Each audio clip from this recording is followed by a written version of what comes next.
You're listening to the One Man Show Network. Welcome to the MMA Fight Picks Podcast with your host, Aaron Weinbaum. Hey kids, welcome to the MMA Fight Picks Podcast. I'm your host, Aaron Weinbaum, and hopefully this is streaming okay. I just had a disaster with my other podcast, but it's neither here nor there. I think I got it fixed now. If you're on the Periscope, feel free to chime in and help me pick some fights. If you're on the YouTube, hit subscribe. And, of course, if you're listening to me audio, feel free to leave me a nice review. We are going to pick the MMA fights for UFC Busan and South Korea, as well as a few fights in Bellator. So that'll be Bellator 235 and 236. So let's get to it first. And this is not going to be a super long podcast tonight, but like I said, I love your input. Feel free to hop in and pick a fight.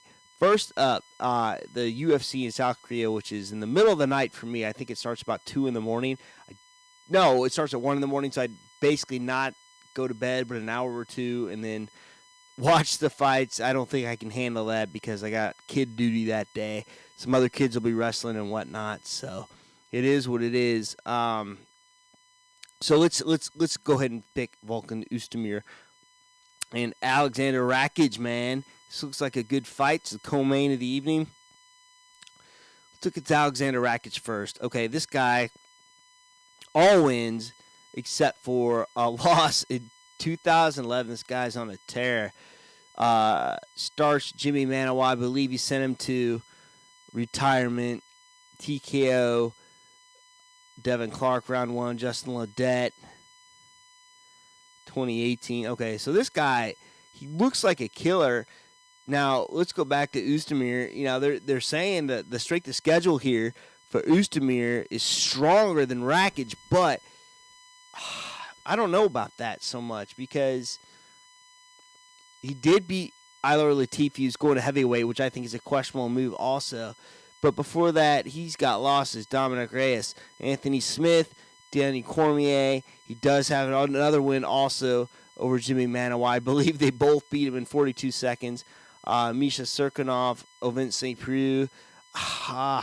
You know what? I just want to go with the devastation factor here. I think these guys are both knockouts, both killers. But for some reason, my instinct says to go with Rakić here because, I mean, no losses whatsoever. Manawa was the next coming also, and I know that Oezdemir has a win over him as well. But, man, it's hard for me to pick against Rakić in this fight. As much as I think Oezdemir is underrated because of the losses he has had. I mean, it's the tops of the division. You know, you could arguably say it's the top 3 besides John Jones, but I'm going to go with Rakić. I think he makes a name for himself in this fight. All right, next up, Frankie the Answer Edgar. Coming in short notice, 145 pounds. He was making his way down to 135 pounds. I just realized I have the wrong backdrop here. This is fun. Anyway, going against the Korean Zombie, Chung. I always say his name wrong. I'm gonna try this again. Chan. I'm gonna call him the Korean Zombie from here on out. But Chan Sung Jung. Hey, told you Volkanovski for the upset. Gabe, you know, check out my Twitter. You were right about Volkanovski, and I played the clip where I said you could be right. So that's right there in my Twitter. Aaron says what one. So I'm gonna call him the Korean Zombie. I'm gonna try to get this backdrop right because you YouTube people are gonna murder me because I don't have the right backdrop or whatever. So here, oh, there we go. See, I'm gonna have it fixed right now, just like that. Okay, so yeah, Gabe, you were right, man, and what a fight, what an upset. And I appreciate you commenting and coming back and rubbing in my face this week. So awesome for you, man. Listen, Frankie Edgar, he's probably no matter what always the top 4 in the featherweight division, but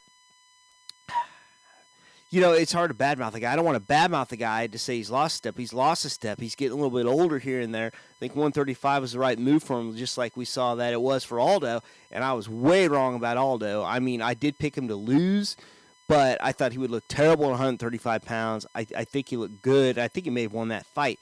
So it's kind of crazy. But, the only fights that Frankie loses at 145 pounds are to the tops of the tops. Holloway, Ortega, Aldo twice, Man, that's kind of crazy. And then you got the Korean Zombie. Gabe's got Zombie via TKO. I don't know the last time Frankie's been stopped. And I'm going to say it's not been in, forever. I don't know that he has been stopped. Yeah. Brian Ortega. Sure. But before that, I don't see it anywhere. But if somebody's going to stop him, it's going to be the Zombie. I mean, the Zombie is just a stud. Let's take a look at the Zombie. Just knocked Hanano Volcano off the hype train. Before that, he loses to Rodriguez, beats Dennis Bermudez, loses to Jose Aldo by TKO. And that was kind of in a fourth-round deal. I think both the shoulders basically fell off that day. Let's not forget, now, the Korean Zombie does have a win over Poirier. That is at 145 pounds, though. But here's the deal. I love the answer.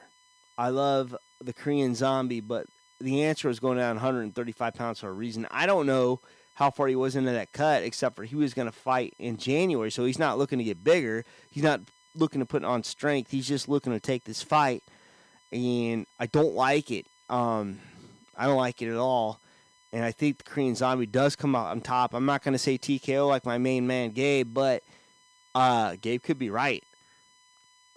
So I don't know. So all right, well, I'm done picking that card. I'm going to pick next Bellator 235. Salute to the troops. This is going to take place in the Neil S. Blaisdell Arena in Honolulu, Hawaii. All right. Did it take place already? No, it couldn't have, right? Why it says it took place? It's got to be a Wikipedia error. It has to be. Okay. So, Josh Barnett, man, seen this guy in forever. I think I know he was suspended because of the taking the juice a little bit, allegedly or not. I don't know. Last win, Andre Arlovski, rear naked choke, 2016. So not fought in forever. Before that, he beats Ben Rothwell, submission. Loses to Ben Rothwell, that weird little moob choke that he does. The Ben Rothwell moob choke, has a win over Roy Nelson. I mean, these are all like 2015, 2016, so it's kind of hard to say how he's going to come back. And then you got Ronnie Marks. I'm going to be honest with you, I've never heard of the guy. His last fight was in June, TKO against Sigi Paseli. He's fought a bunch of guys that I've never heard of. I want to say that Barnett's going to win this fight, but he's not been very active. This guy's been pretty active, but at the same time, he doesn't have the most impressive win-loss record here in the last couple of years. So I'm going to go Barnett here. Submission. Why the heck not? And then the next night, you have UFC 230. Bellator 236. Let's go AJ McKee. Not the main event. Derek Campos. This is the co-main, I guess, in this instance. AJ McKee. I mean, who's gonna stop this guy? I believe this is a continuance of the featherweight Grand Prix in Bellator. So, I mean, look at this guy's list of hits here. Georgie Karakanian, Pat Curran, Daniel Crawford, Justin Lawrence. I mean, there's no losses whatsoever. And then you got Campos. Not a bad fighter either. He did just beat Daniel Strauss, but before that, 3 losses in a row. I mean, Pedro Carvalho, Sam Cecilia, Patricky Ferreri. Listen, I think AJ McKee's probably about the next big thing at featherweight, And I don't see how he's going to lose this fight. So, yeah, AJ McKee, faux show. All right, next up. All right, I'm going to butcher this. Ilima-Lei Macfarlane versus Kate Jackson. Now, where are these fights? Because this is going to make a difference here. And I think I failed to mention that, so I'm going to look that up real quick.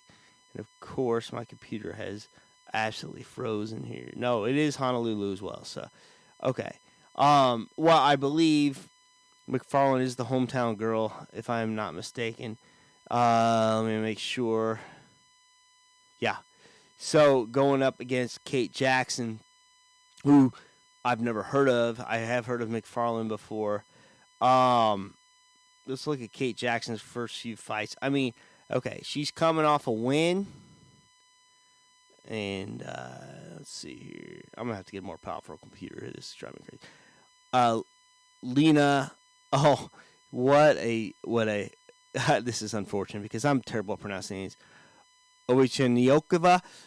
Before that, Anastasia Yankova, and then she loses to Valerie Letourneau back in 2017. She's not the most active girl, so just fought June this year. Before that, May 2018. Now let's go to Macfarlane here. She's the hometown girl, never lost, active fighter. Just fought in April. Before that, fought December of the year before. Okay, maybe not as active as most active fighters, but she's certainly more active than Kate, and she's the hometown girl, and she's never lost. Bellator does a good job in, putting these fighters where they need to fight, especially when they're at home and making sure they're going to win. My man Gabe says Liz Carmouche should be signing with Bellator and fight Lima. Man, it's just a shame that Carmouche got cut the way she did. I don't know the details of that. But pioneer in women's MMA, the first UFC MMA fight, her and Ronda Rousey. So I hate that. It's not like she got totally starched by Shevchenko, but, she didn't win, and I don't know what the UFC saw there or if there's some other underlying things. But, yeah, I mean, why not put her in Bellator? But, yeah, I don't know. That's kind of crazy. But I think that's it. I think we have picked the fights here for this week. And I see I got a little halo over my head here. There it goes. But if you like what you see, feel free to, like I said, subscribe. Gabe says, yep, didn't make sense. No, it didn't make sense. And we're talking about still the Carmouche release there. If anyone else here has any questions, I see I have some watchers on Periscope if you want to say hi or whatnot, because otherwise I'm going to wrap it up. So until next time, this is the MMA Fight Picks podcast. Oh, have a Merry Christmas, by the way, and Happy Hanukkah or whatever, and I will see you soon.